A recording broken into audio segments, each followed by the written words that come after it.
Hello students, in this second chapter of physics we are studying applications of Bernoulli's theorem. In last video we have seen one application of Bernoulli's theorem and that was the speed of efflux.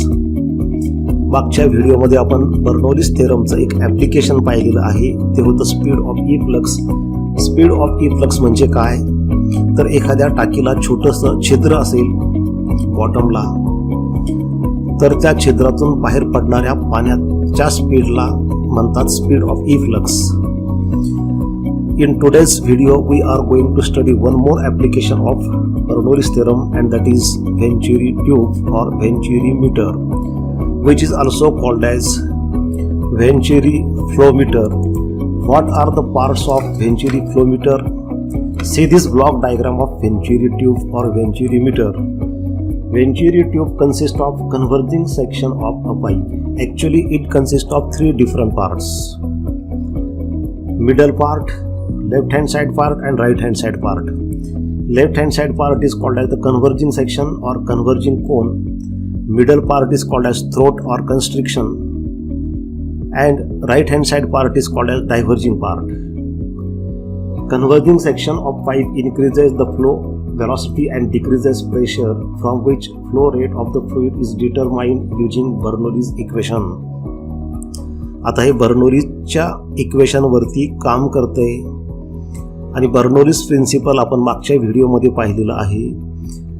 Continuity इक्वेशनमध्ये आपण असंही शिकलो आहे की जेव्हा एखाद्या ट्यूबमधून पाणी जात असतं आणि जेव्हा ते वायडर सेक्शनमधून नॅरो सेक्शनमध्ये जातं, तेव्हा त्या पाण्याचा किंवा त्या फ्लुईडचा, लक्षात ठेवा फ्लुईड जेव्हा आपण म्हणतो तेव्हा त्याच्यामध्ये आपण दोन्हीही विचारात घेत असतो, लिक्विड आणि गॅस.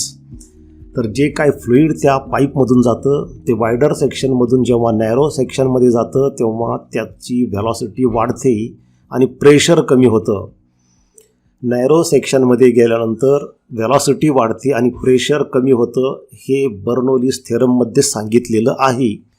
आणि त्या बर्नौलीज थेरमचा वापर करून आपण हे वेंचुरी मीटरचा स्टडी करतोय. Venturi meter is a flow measuring instrument. फ्लुईडचा फ्लो मोजणारं ते एक प्रकारचं इन्स्ट्रुमेंट आहे.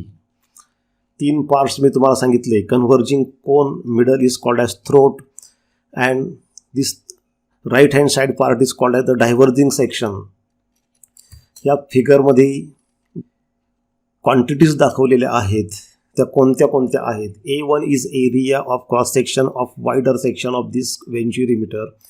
A2 is area of cross section at throat or at constriction. This red color arrows represents the direction of flow of fluid. Consider 2 points, point 1 and then point 2.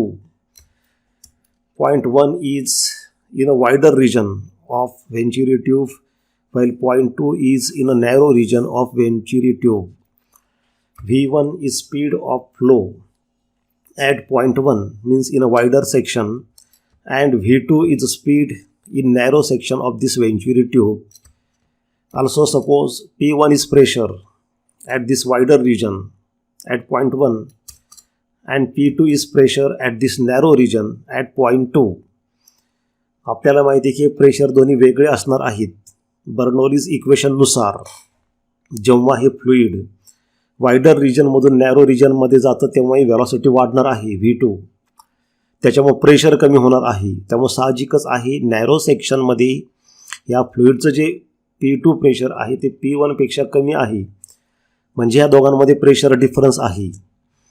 To measure this pressure difference between this 2 points 1 and 2, 2 narrow tubes are connected to this Venturi tube at point 1 and 2 respectively. हे जे pressure difference आहे 1 आणि 2 ह्या पॉईंटमध्ये, ते pressure difference मोजण्यासाठी आपण दोन नॅरो ट्यूब्स ह्या वेंचुरी ट्यूबला कनेक्ट केलेल्या आहे, एक वायडर सेक्शनला दुसरी नॅरो सेक्शनला.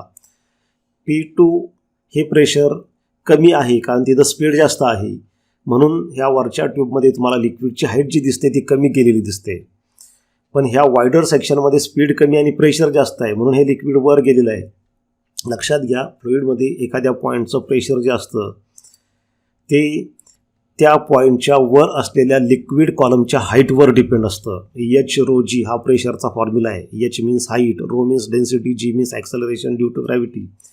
त्यामुळं हा हाईट डिफरन्स काढला आपण. समजा बघा, ह्या पहिल्या ट्यूबमधली लिक्विडची हाईट ही डॉटेड लाईननी दाखवलेली आहे. दुसऱ्या ट्यूबमधल्या लिक्विडची हाईट ह्या दुसऱ्या डॉटेड लाईननी दाखवलेली आहे. त्या दोघांमधला फरक म्हणजे एच. त्या हाईटवरून आपल्याला प्रेशर डिफरन्स काढता येईल. Now how to determine the speed of flowing through this tube by using Bernoulli's theorem. Consider various parameters of these figures. A1 is area of cross section at wider part. A2 is area of cross section at constriction. Constriction means neck or throat, narrow region of this pipe.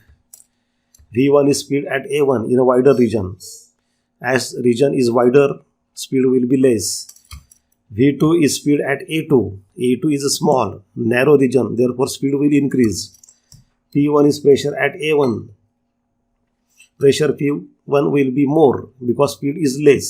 As per continuity equation, when velocity is less, pressure is more. V1 is less, therefore P1 is more. Therefore height in that liquid column is more. P2 is pressure at A2, narrow region. Now, to find the speed of flowing through this Venturi tube, we have to use Bernoulli's equation. What is Bernoulli's equation? In last video we have seen this Bernoulli's equation. Bernoulli's equation म्हणजे काय ते आपण गेल्या 2 व्हिडिओमध्ये खरं तर पाहिलेलं आहे. Bernoulli's equation काय म्हणतंय बघा. हे Bernoulli's equation इथं आलेलं आहे. काय सांगतंय Bernoulli's equation? Bernoulli's equation says that sum of pressure plus kinetic energy per unit volume plus potential energy per unit volume at any point in the tube is constant. ह्या तिघांची बेरीज ट्यूबमध्ये कुठल्याही पॉईंटला मोजा तुम्ही, सगळीकडे सारखीच भरते. तुम्ही ह्या 1 पॉईंटला मोजा, 2 पॉईंटला मोजा किंवा अजून तिसरा पॉईंट पुढे घ्या. प्रत्येक ठिकाणी ह्या तिघांची बेरीज एक सारखीच येते. समजा पहिल्या वायडर रिजनमध्ये ती 100 आली तिघांची बेरीज, तर दुसऱ्या वायडर रिजनमध्ये पण ती 100च येणार दुसऱ्या वायडर रिजनमध्ये. आणि नॅरो रिजनमध्ये, कन्स्ट्रिक्शनमध्ये, थ्रोटमध्ये सुद्धा ती 100च येणार. तिघांची बेरीज कुठेही मोजा सारखीच भरते. कुठं कमी किंवा कुठं जास्त भरत नाही. तिघांची म्हणजे कोणाची? पी म्हणजे प्रेशर, प्रेशरलाच म्हणतात pressure energy per unit volume, plus this is kinetic energy per unit volume, plus potential energy per unit volume is always constant. म्हणजे समजा तुम्ही एक पॉईंट नंबर 1 घेतला तर त्या पॉईंटला असलेलं प्रेशर, त्या ठिकाणी असलेली kinetic energy per unit volume, त्या ठिकाणी असलेली potential energy per unit volume, तिघांची बेरीज करा, एक काहीतरी उत्तर येईल. आता त्याच तिघांची बेरीज पॉईंट 2ला काढा, तेच उत्तर येईल जे अगोदर आलं तेच. आता तिसरा पॉईंट घ्या पुढच्या वायडर रिजनमध्ये, परत त्या तिघांची बेरीज घ्या. हे तिघं, तिथं पण तीच बेरीज तिघांची येईल. कुठेही मोजा तिघांची बेरीज सारखी असते. 3 म्हणजे काय? प्रेशर, त्यालाच म्हणतात pressure energy per unit volume किंवा kinetic energy per unit volume किंवा potential energy per unit volume. या तिघांची बेरीज सगळीकडं सारखी येते. म्हणजेच आपण पुढं जाऊन असं लिहू शकतो की ह्या तिघांची बेरीज जे A1ला येईल तीच A2ला येईल. देअरफॉर सम ऑफ प्रेशर और pressure energy per unit volume plus kinetic energy per unit volume plus potential energy per unit volume at A1 is equal to sum of pressure energy per unit volume plus kinetic energy per unit volume plus potential energy per unit volume at A2 equal is same. म्हणजे कुठल्याही पॉईंटला मोजा तिघांची बेरीज सारखी भरते. परंतु आता A1ला जेव्हा तुम्ही काढता पहिल्या एरियाला तेव्हा तिथला स्पीड V1 आहे, म्हणून आपल्याला इथं Vच्या ठिकाणी V1 ठेवावं लागेल. बाकी काही बदल केलेला नाही. Pच्या ठिकाणी P1 घेतलं कारण पहिल्या पॉईंटला प्रेशर वेगळं आहे, म्हणून लेफ्ट हँड साईडला Pच्या ठिकाणी P1 घेतलं. राईट हँड साईडला Pच्या ठिकाणी P2 घेतलं कारण राईट हँड साईड ही A2ला आहे, दुसऱ्या पॉईंटला प्रेशर P2 आहे. इथं लेफ्ट हँड साईडला Vच्या जागी V1 घेतलं कारण व्हेलॉसिटी V1 आहे. दुसरा राईट हँड साईडला इथं Vच्या ठिकाणी V2 घेतलं कारण व्हेलॉसिटी दुसऱ्या पॉईंटला V2 आहे. रो GH मात्र दोन्ही बाजूला सारखं आहे. याचं कारण हा पॉईंट 1 आणि पॉईंट 2 हे जे रेड कलरचे 2 पॉईंट्स दिसत आहेत ते ग्राउंड लेवल, जे काही तर ग्राउंड आपण खाली दाखवलेलं नाही, पण ग्राउंड लेवलपासून दोघांची हाईट सेम आहे, सेम हॉरिझॉन्टल लेवलला आहे, एकाच लेवलला ती आहेत. त्यामुळे दोघांसाठी एच सारखं आहे. डेन्सिटी तर सेमच आहे, कारण तेच लिक्विड पुढं फ्लो होतं आहे, तेच फ्लुईड पुढं फ्लो होतं आहे. ग्रॅव्हिटी सेम आहे. त्याच्यामुळे आता या स्टेपमधून आपण ते रो जी एच कॅन्सल करू शकतो आणि आपल्याला पुढची ही स्टेप मिळते. ह्या स्टेपवरून पुढची स्टेप आपल्याला अशी मिळते. यामध्ये फक्त आपण काय केलं, हे P2 लेफ्टला ट्रान्सफर केलं. त्याच्यावर पुढची स्टेप आपल्याला मिळेल P1 minus P2 equal to half rho in bracket V2 square minus V1 square. यामध्ये हे रो कॉमन घेतलं आहे आपण. आता त्याच्यानंतरच्या पुढच्या मॅथमॅटिकल स्टेप्स कशा मिळतील ही पुढं कंटिन्यू करण्यापूर्वी विद्यार्थी मित्रांनो, तुमचं थोडं कन्फ्युजन होण्याची शक्यता आहे, म्हणून एक पॉईंट इथं क्लिअर करतो. इथं जे रो जी एच दिसतं हे एच आणि ह्या फिगरमध्ये दिसणारं एच, याच्यामध्ये तुमचं कन्फ्युजन होण्याची शक्यता आहे. हे एच आणि ह्या फॉर्म्युल्यामध्ये आलेलं एच ते सारखं नाही. हे एच कोणतं आहे आणि हे एच कोणतं आहे, तर ह्या इक्वेशनमध्ये जे एच आलेलं आहे, लेफ्ट हँड साईडला जे एच आलेलं आहे ते पहिल्या पॉईंटची, हा रेड कलरचा पॉईंट दिसतो त्या पॉईंटची खाली ग्राउंड लेवलपासूनची हाईट आहे. ग्राउंड लेवल समजा ही जी लाईन दिसते त्याला आपण ग्राउंड समजू, तर तिथून ती हाईट आहे. आणि हा जो टर्म आहे रो जी एच तो आहे potential energy per unit volume at this point 1. आणि राईट हँड साईडचं जे रो जी एच आहे ते जे एच आलेलं आहे ते दुसऱ्या पॉईंटची हाईट ह्या ग्राउंड लेवलपासूनची. दोन्ही पॉईंट 1 आणि 2 एकाच लेव्हलला आहेत. त्यामुळे पहिल्या पॉईंटची ग्राउंडपासूनची हाईट एच, दुसऱ्या पॉईंटची ग्राउंडपासूनची हाईटसुद्धा एच, ते दोन्ही सेम आलेलं आहे. हे दोन्ही टर्म लेफ्ट हँड साईडचा रो जी एच आणि राईट हँड साईडचा रो जी एच ते म्हणजे potential energy per unit volume आहे. आणि हे जे एच आलेलं आहे this is difference between heights of liquid columns in two tubes. ह्या दोन ट्यूबमध्ये जे लिक्विड कॉलमची हाईट आहे त्यांच्यामधला तो डिफरन्स आहे. आणि हा प्रेशर डिफरन्स रिलेटेड आहे P1 आणि P2. ते आता पुढं मी तुम्हाला सांगणारच आहे. फक्त एक लक्षात घ्या की ह्या इक्वेशनमध्ये आलेलं हे एच आणि ह्या फिगरमध्ये दाखवलेलं एच हे दोन वेगवेगळं आहे. बघा इथं हे इक्वेशन आलं P1 मायनस P2 म्हणजे pressure difference. P1 is pressure at point 1, P2 is pressure at point 2. Half rho means density, V2 is velocity at point 2, V1 is velocity at point 1. हे जे प्रेशर डिफरन्स आहे P1 आणि P2, point 1 आणि point 2चं, point 1ला pressure जास्त आहे कारण हा वायडर पार्ट आहे. वायडर पार्टमध्ये व्हेलॉसिटी कमी असते फ्लुईडची आणि प्रेशर जास्त असतं. नॅरो पार्टमध्ये व्हेलॉसिटी जास्त असते आणि प्रेशर कमी असतं. हे प्रेशर डिफरन्स मोजण्यासाठी असं इमॅजिन करा, suppose 2 vertical narrow tubes are connected to the venturi tube at A1 and A2 respectively. दोन नॅरो ट्यूब इथं तुम्हाला फिगरमध्ये दिसत आहेत. ही एक नॅरो ट्यूब वायडर सेक्शनला जॉईन केलेली आहे, दुसरी नॅरो ट्यूब नॅरो सेक्शनला कनेक्ट केलेली आहे. आणि ह्या ट्यूबमध्ये लिक्विड वर जाईल. हे लिक्विड वर किती जातं that depends upon the pressure at point 1 and 2. We know pressure at any point in a fluid column depends upon height of fluid column above that point. आपण या चॅप्टरमध्ये असं शिकलो आहे की फ्लुईडमध्ये कुठल्याही पॉईंटला प्रेशर त्या पॉईंटच्या वर असलेल्या लिक्विड कॉलमच्या हाईटवर डिपेंड असतं. त्या पॉईंटला जे प्रेशर असतं त्या प्रेशरचा फॉर्म्युला असतो एच रो जी. त्यामुळं इथं प्रेशर जास्त असल्यामुळं इथली लिक्विडची हाईट जास्त जाईल. आणि P2 ह्या पॉईंटला प्रेशर कमी असल्यामुळं तिथल्या लिक्विड कॉलमची हाईट कमी जाईल.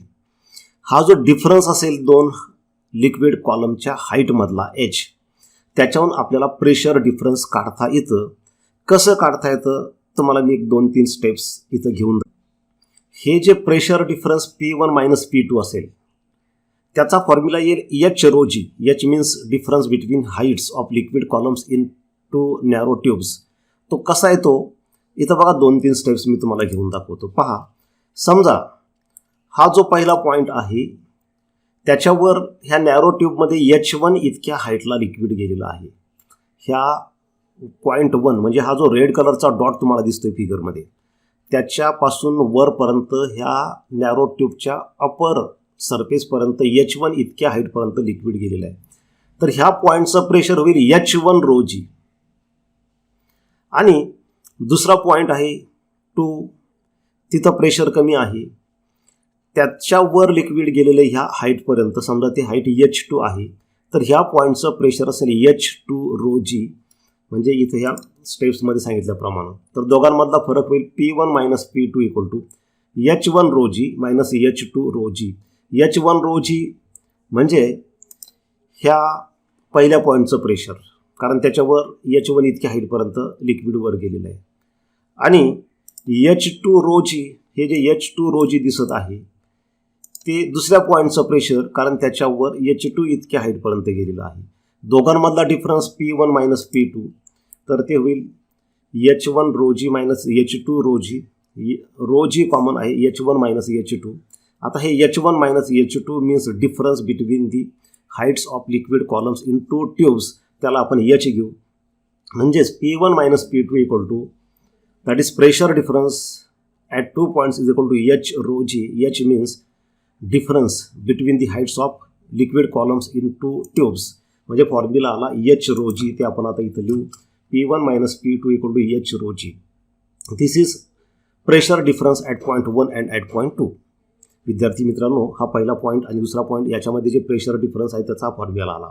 याच्यामध्ये H म्हणजे काय, तर H म्हणजे हे 2 लिक्विड कॉलम्स 2 ट्यूब्समध्ये जे वर गेलेले आहेत त्या लिक्विड कॉलमच्या हाईटमधला डिफरन्स आहे. त्या डिफरन्सवर ठरेल. जर हे प्रेशर डिफरन्स जास्त असेल तर ही हाईट पण जास्त असेल. हे प्रेशर डिफरन्स जर 0 असेल म्हणजे प्रेशर जर सेम आहे, आता समजा ही ट्यूब एका ठिकाणी वायडर आहे दुसऱ्या ठिकाणी नॅरो आहे, ती जर तशी नसती, युनिफॉर्म असती, एकसारखी असती, तर हा V1 V2 सारखं झालं असतं, प्रेशर P1 P2 0 झालं असतं आणि ह्या दोन्ही लिक्विडच्या ज्या हाईट्स आहेत सेम झाल्या असत्या आणि त्यामुळे दोघांमधला फरक 0 आला असता, Hची व्हॅल्यू 0 आली असती. परंतु इथं तसं नाही आहे. वायडर पाईपला प्रेशर जास्त आहे, व्हेलॉसिटी कमी, प्रेशर जास्त, त्याच्यामुळे त्याची हाईट जास्त. नॅरो पार्टला प्रेशर कमी, व्हेलॉसिटी जास्त पण प्रेशर कमी, त्यामुळे त्याची हाईट कमी. 2 हाईट्समधला डिफरन्स आहे H. त्या Hवर ठरतं pressure difference P1 minus P2. ही जी आलेली व्हॅल्यू आहे ती ठेवा इक्वेशन 1मध्ये. इक्वेशन 1मध्ये ठेवल्यानंतर आपल्याला काय मिळेल बघा. आपण हेच इक्वेशन 1 खाली लिहिलं, फक्त लेफ्ट हँड साईडला P1 मायनस P2च्या जागी आपण लिहिलं H rho g. आपल्याला मोजायचं आहे स्पीड, कारण हे व्हेंच्युरीमीटर आहे. Venturi meter is used to determine the speed of flow of fluid through a pipe. तुम्ही हे व्हेंच्युरीमीटर तुमच्या नळाच्या पाण्याला सुद्धा जोडू शकता की तुमच्या नळाच्या येणाऱ्या पाण्याचा स्पीड किती ते काढण्यासाठी. तर हे जर आपल्याला काढायचं असेल तर V1 किंवा V2 याच्यामध्ये अजून काही थोडीशी आपल्याला अरेंजमेंट करावं लागेल मॅथमॅटिकल स्टेपची. याच्यामध्ये हे 2 आपण लेफ्टला घेतलं, बाकी दोन्ही बाजूचं रो कॅन्सल झालेलं आहे. रो म्हणजे डेन्सिटी सेम आहे ती. ही स्टेप मिळाली आपल्याला. त्याच्यावरून आपल्याला पुढची स्टेप ही मिळाली, फक्त आपण साईड चेंज केल्या विद्यार्थी मित्रांनो, बाकी याच्यामध्ये काही केलेलं नाही. आता आपल्याला V2 किंवा V1 काढायचं असेल, दोन्ही अननोन आहेत आपल्याला या ठिकाणी. V1ही माहीत नाही, V2ही माहीत नाही. आपल्याला हाईट आपण मोजू शकतो, ज्या 2 ट्यूब आपण जोडल्या आहे त्याच्यामधला डिफरन्स आपल्याला मोजता येईल मीटर स्केलने. ग्रॅव्हिटी माहीत असते, पण मग V1 आणि V2 2 अननोन, कुठल्याही इक्वेशनमध्ये जेव्हा 2 अननोन असतील तर ती इक्वेशन सोडवता येत नाही.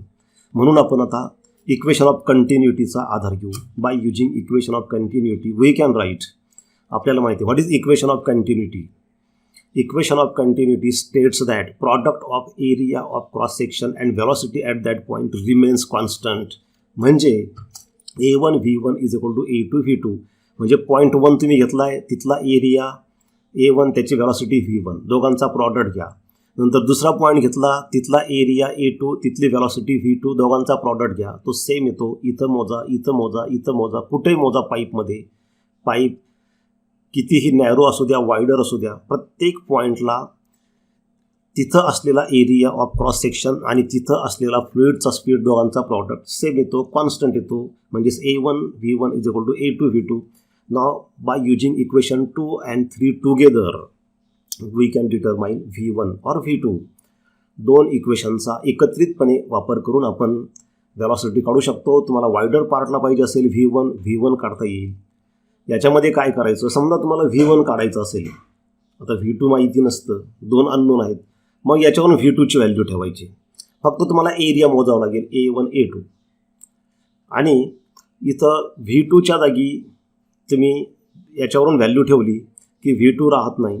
कसं ते आपण पुढच्या पेजवरती बघू. पाहता using equation 2 and 3 together speed of fluid V1 और V2 कॅन बी कॅल्क्युलेटेड. आता कसं हेच दोन इक्वेशन्स आपण पुढे घेऊ, equation 2 and equation 3. And by using these two equations together we can determine speed V1 or V2. आता कसं करायचं, समजा आपल्याला V2 काढायचं आहे, मग V1च्या जागी आपल्याला काहीतरी सबस्टिट्यूट करावं लागेल. ह्या फॉर्म्युलावरून आपल्याला V1 इक्वल टू मिळेल, हे A1 त्या साईडला जाईल, म्हणजे A2 V2 अपॉन A1. त्याला आपण परत थोडंसं वेगळ्या पद्धतीने लिहिलं, A2 upon A1 into V2 केलं आपण. हेच इक्वेशन पुढं खाली तसं लिहिलं आणि हे V1ची व्हॅल्यू इथं ठेवा तुम्ही. इक्वेशन 2मध्ये ही स्टेप आपल्याला मिळते. इथं V1 स्क्वेअर असल्यामुळं हे V1ची जी value A2 upon A1 into V2 त्या ब्रॅकेटचा स्क्वेअर होईल. त्याच्यावरून आपल्याला पुढची स्टेप आपल्याला मिळते. आपण फक्त काय केलं, A2 अपॉन A1 त्या ब्रॅकेटचा स्क्वेअर सेपरेट घेतला, V2चा स्क्वेअर सेपरेट घेतला. याच्यातून V2 स्क्वेअर आपण कॉमन घेऊ शकतो, ब्रॅकेटमध्ये ही राहील 1 minus A2 upon A1 bracket square. आपल्याला व्हेलॉसिटी V2 काढायची, त्यामुळे ह्या कंप्लीट ब्रॅकेटनी दोन्ही साईडला डिवाईड करा. लेफ्ट हँड साईडचा हा ब्रॅकेट कॅन्सल होईल आणि राईट हँड साईडला तो डिनॉमिनेटरमध्ये जाईल. त्याच्यावर आपल्याला ही पुढची स्टेप मिळते 2GH अपॉन दिस ब्रॅकेट. आता स्क्वेअर रूट या दोन्ही बाजूचं स्क्वेअर रूट घेतलं. This is formula for V2. Now you can determine speed at point V2 by using this formula. मग तुम्ही आता व्हेंच्युरीमीटरच्या सहाय्यानं पाईपमधून जाणाऱ्या पाण्याचा किंवा कुठल्याही लिक्विडचा किंवा कुठल्याही फ्लुइड म्हटलं की गॅस आणि लिक्विड दोन्ही आलं त्याच्यामध्ये, गॅसचा सुद्धा स्पीड मोजता येतो. या पाईपमधून जाणाऱ्या गॅसचाही स्पीड तुम्ही मोजू शकता. समजा V2 काढायचं असेल तर तुम्हाला काय काय क्वांटिटीज लागतील. ग्रॅव्हिटी तुम्हाला माहीत असते 9.8. H तुम्हाला मोजावं लागेल, ते मोजता येतं बाहेरून मीटर स्केलनी किंवा तिथं स्केलच फिक्स करून ठेवायची आणि त्याच्यावरती आपल्याला हाईट दिसते. A2 तुम्हाला मोजावं लागेल, म्हणजे हा area of cross section narrow पाईपचा, आणि तो सर्क्युलर असल्यामुळं फॉर्म्युला घ्यायचा πr2 स्क्वेअर. रेडियस मोजावं लागेल, that can be measured with the help of vernier calliper और स्क्रू गेज. वर्नियर कॅलिपर किंवा स्क्रू गेजच्या सहाय्याने तुम्ही ते मोजू शकता. A1 can be measured in the same way. या वायडर रिजनचा एरिया ऑफ क्रॉस सेक्शनसुद्धा तसा सर्क्युलर असतो, πr1 स्क्वेअर, ते मोजू शकता. आणि A1 आणि A2 हे एरिया काय सारखे मोजायची गरज नाही. एकदा हे व्हेंच्युरीमीटर तुम्ही तयार केलं, मग ते कुठल्याही पाईपला तुम्ही फिट करा. नळाच्या पाण्याला फिट केलं. आता व्हेंच्युरीमीटरचा हा पाईप एकदाच मोजून ठेवला, एरिया ऑफ क्रॉस सेक्शन, पाईपाची रेडियस आपल्याला माहिती आहे. आपण रेडीमेड पाईप विकत आणतो 1/2 इंची 1 इंची, त्याचं डायमीटर आपल्याला माहीत असतं, रेडियस माहीत असतं किंवा काढता येतं, मोजता येतं व्हर्नियर कॅलिपरवर, स्क्रू गेजवर. त्याच्यावरून A1 एकदा काढून ठेवायचा, A2 एकदा काढून ठेवला की मग फक्त तुम्हाला हाईट मोजावी लागेल प्रत्येक वेळी. जसं येणाऱ्या पाण्याचा स्पीड कमी जास्त होईल तशी फक्त हाईट कमी जास्त होईल. बाकी A1 A2 फिक्स आहे, G फिक्स आहे. म्हणजे एकदा का तुम्ही व्हेंच्युरीमीटर तयार करून तुम्ही नळाच्या पाण्याला फिट केलं, नळाच्या पाण्यालाच नव्हे तर कुठल्याही पाईपला, कुठल्याही ट्यूबला ज्याच्यामधून गॅस चाललेला आहे किंवा लिक्विड चाललेलं आहे. उदाहरणार्थ वेगवेगळे कारखाने असतात, कारखान्यामध्ये वेगवेगळे पार्ट्स असतात, वेगवेगळ्या पार्ट्ससाठी पाण्याची गरज असते, गॅसची गरज असते, केमिकलची गरज असते. त्यांच्या पाईपलाईन्स केलेल्या असतात. पाण्यासाठी वेगळी पाईपलाईन, गॅससाठी वेगळी पाईपलाईन, केमिकलसाठी वेगळी पाईपलाईन. ते केमिकल, तो गॅस, ते पाणी वेगवेगळ्या स्पीडनी पाठवायचं असतं, स्पीड कमी जास्त करायचा असतो. किती स्पीडनी चाललं हे व्हेंच्युरी ट्यूबच्या सहाय्यानं मोजता येतं. व्हेंच्युरी ट्यूब एकदा त्या पाईपला, त्या ट्यूबला फिक्स करून दिलं की फक्त तुम्ही हाईट मोजायची आहे. H A1 A2 एकदा मोजलेलं असतं. आपण हे व्हेंच्युरीमीटर काय सारखं बदलत नाही, त्यामुळे एरिया A1 A2 फिक्स असतं. So in this way you can determine velocity V2. आणि एकदा तुम्ही व्हेलॉसिटी V2 काढली की तुम्ही व्हेलॉसिटी V1 सुद्धा काढू शकता. ह्या इक्वेशन 3चा यूज करू शकता तुम्ही, कारण तुम्हाला V2 मिळालं ह्या इक्वेशनवरून. A1 A2 तुम्हाला माहीतच आहे, म्हणजे V1 सुद्धा तुम्ही काढू शकता. किंवा हा फॉर्म्युला बघा त्याच्या खालचा, A2 तुम्हाला माहीतच आहे, A1 माहीतच आहे, एकदाच मोजून ठेवणार तुम्ही, सारखं सारखं मोजायची गरज नाही. V2 तुम्ही या फॉर्म्युल्यावरून काढलं की तुम्ही हे इक्वेशन ऑफ कंटिन्युटी यूज करून V1 म्हणजे तुम्ही वायडर रिजनमधल्या फ्लुईडचा स्पीड मोजू शकता किंवा नॅरो रिजनमधल्या फ्लुईडचा स्पीड मोजू शकता.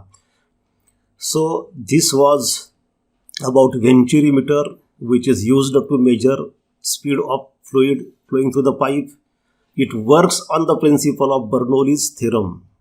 It works on Bernoulli's equation and also on continuity equation. In next video, we will see some more interesting applications of Bernoulli's equation. Thank you for watching.